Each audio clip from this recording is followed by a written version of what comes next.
Hello guys, this is Jeg, and I would like to demonstrate you a way for making simple self-oscillator systems to more powerful ones with very high frequencies. This is Radu Motisan's oscillator, which is designed for solid-state Tesla coils, capable for switching between 2 and about 6 MHz. This depends on the MOSFET. This kind of self-oscillator systems use two coils, one main coil L1 and a trickler coil L2, which takes inductively some peaks from L1 and open and close the gate. For my convenience, I make some simple changes in this first circuit design. And my first improvement was to substitute this fixed R1 resistance of 1 kilo, which controls the DC voltage that goes through L2 to the gate of the MOSFET, because I wanted a threshold control there. And believe me, this is necessary if you like to experiment with circuit. If you don't have threshold control there, you are going to burn many MOSFETs. So what I would like to demonstrate you is what happens in self-oscillator systems like this. And of course this principle applies to all oscillators, self-oscillators which use two coils like L1 and L2. And what happens if you just change the length of the connecting wires of those coils?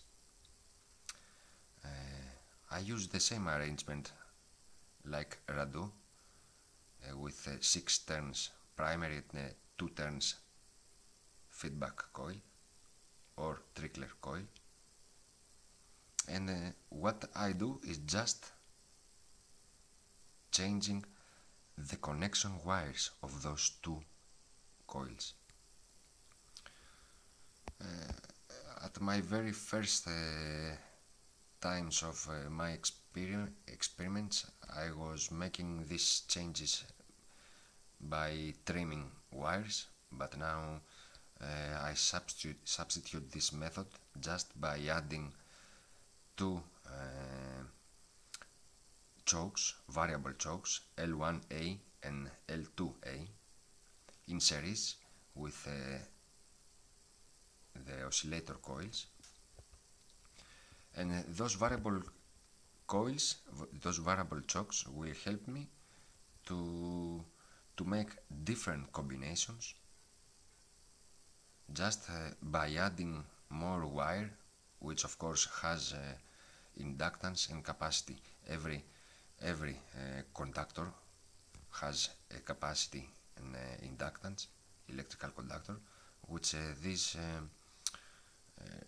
presents its ability to take charges. I'm sorry for my English, I'm trying. Anyway, what I made a mistake here. This choke is not here. Actually, it goes here where this X sign is. So this is it. And my power supply for this circuit is from mains, and after a transformer I make 48 volts 100 Hz DC with no smoothing capacitor, and I will show you later why. And I'm feeding this supply on the start. So let's go to the living room laboratory table.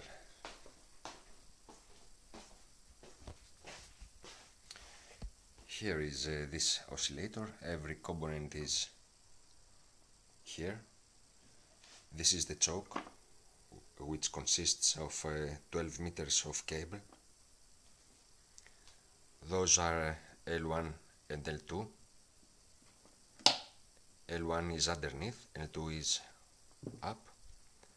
L2 is about 3 meters of cable, including, of course, the connection wires, and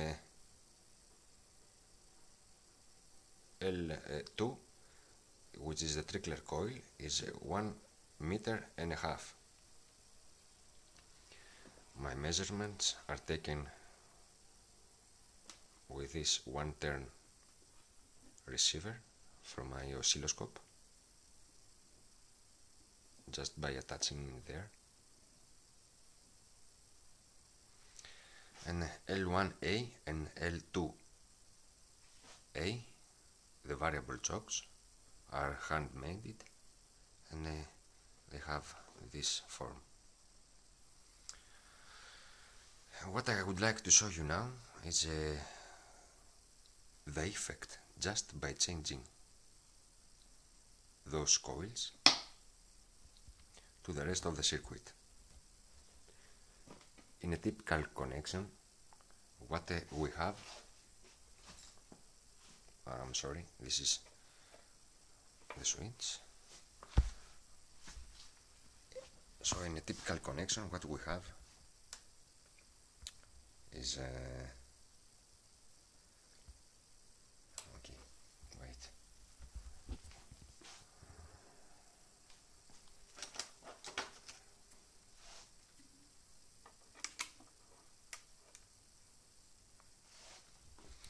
Okay, here is the waveform of a random connection, and what we have here is those peaks, which are the switching frequency of the MOSFET. Those peaks are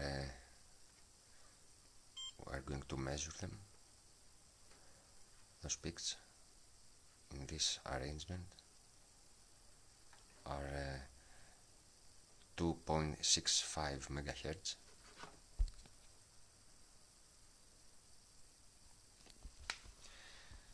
What we see here is, of course, this. What we see here is the switching pulse, which is 5, 10, 15, 20 volts, and the ringing frequency. If we open it in time, we can measure this ringing, and as we see, it's about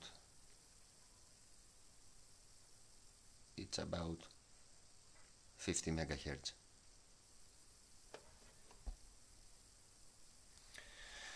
Now, the interesting part in these oscillations is the ringing frequency, because the ringing frequency is the self-oscillation of the wires, of the coils.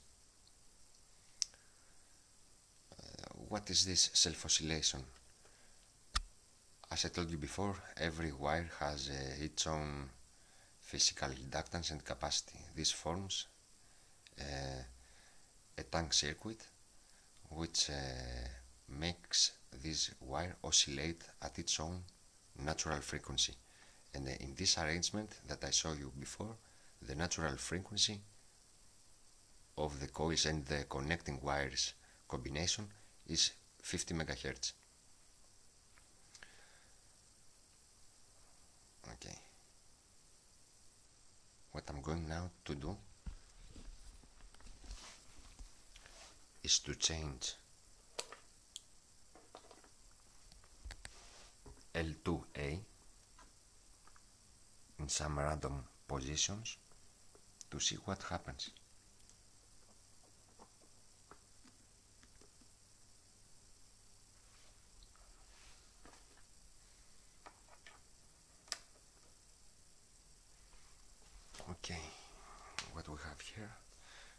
have the same wave shape with those pulses, high frequency pulses, and as we see here, something happens to the ringing frequency. It became clearer and bigger. Okay, let's make another combination.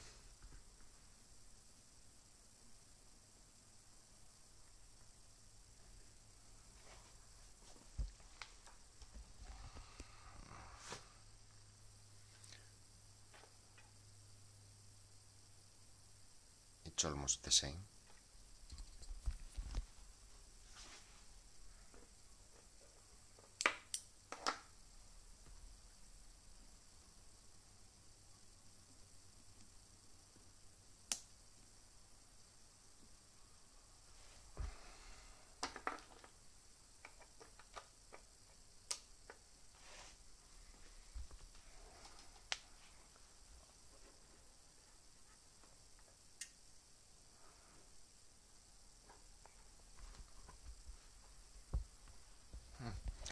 In this position, we see that the ringing oscillation is starting to disappearing,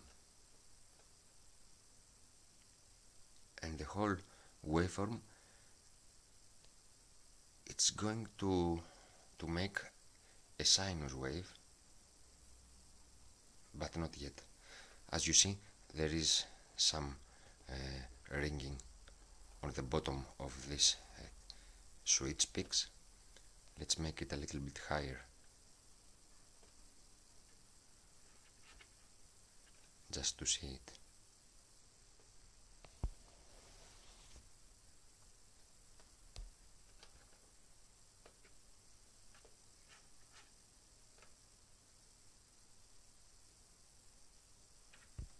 Okay, let's do some more changes. Every time you have to close the switch if you want your MOSFET alive.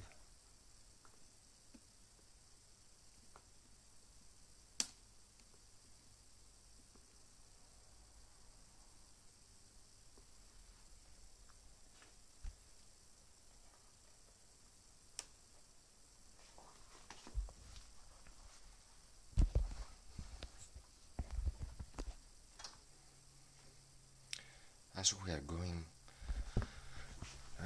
as we add turns in L2 coil, every time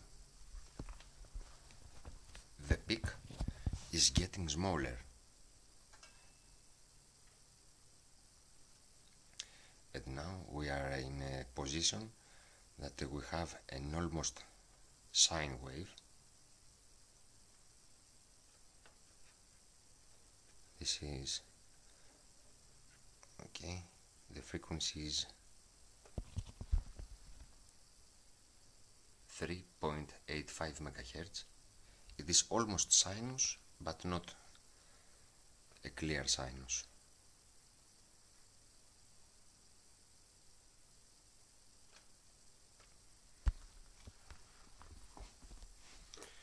And now we are going to make the last change to see what happens. If you see here, I have a sign, a mark. I know what happens here, but I want you to show it. Wait.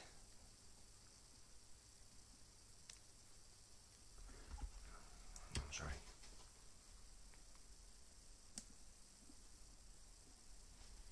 Okay, it's here on the mark. I'm going to start again.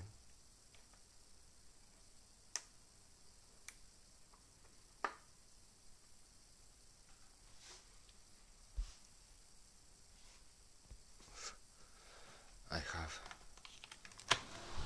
to start my air blowing in this MOSFET, because on this position magic starts to begin.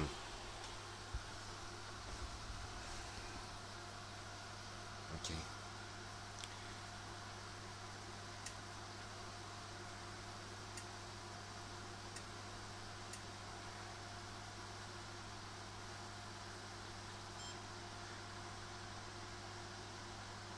we have here is something completely different than before. Here we have a very high frequency oscillations,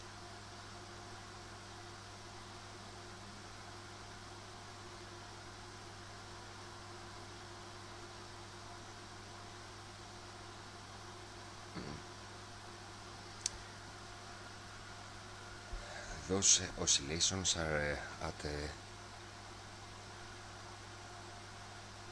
46.5 megahertz. This is the self frequency of my wires, and in this specific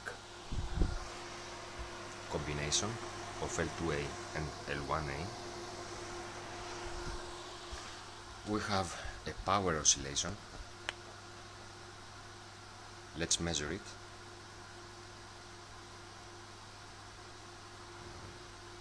Okay.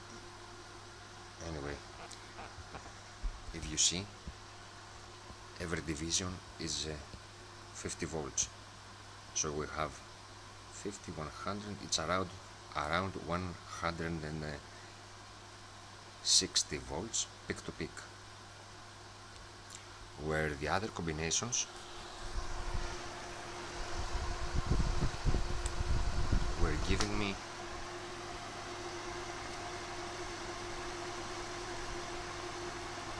not more than 20 volts.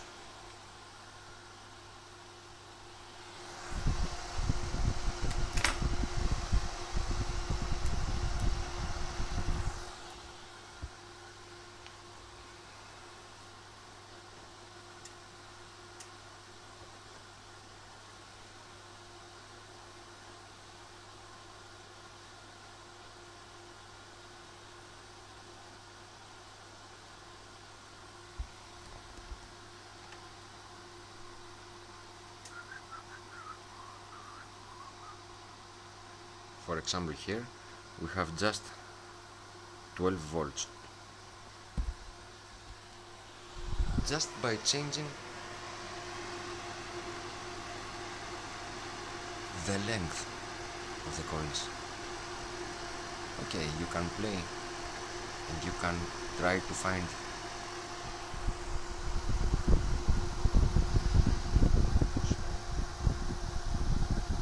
different combinations.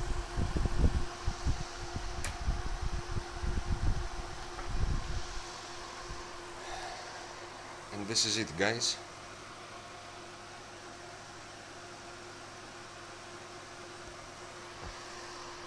I forgot something. I just want you to show something more.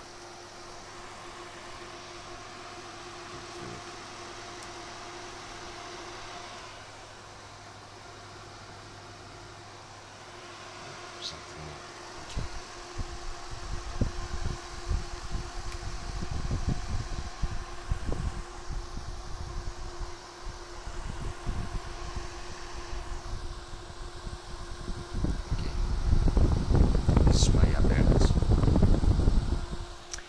High frequency oscillations. I just want you to show the effect of supplying this circuit with those 100 Hz peaks from mains.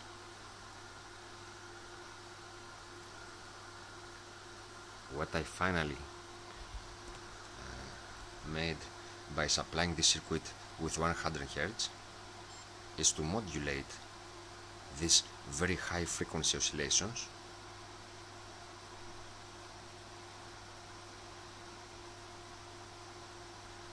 to 100 Hz bursts, which is a feature that for later use, it's a feature that it's going to be very useful if someone wants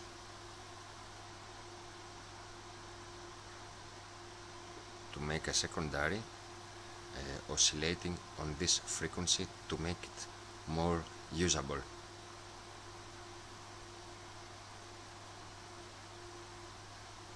So 100 Hz bursts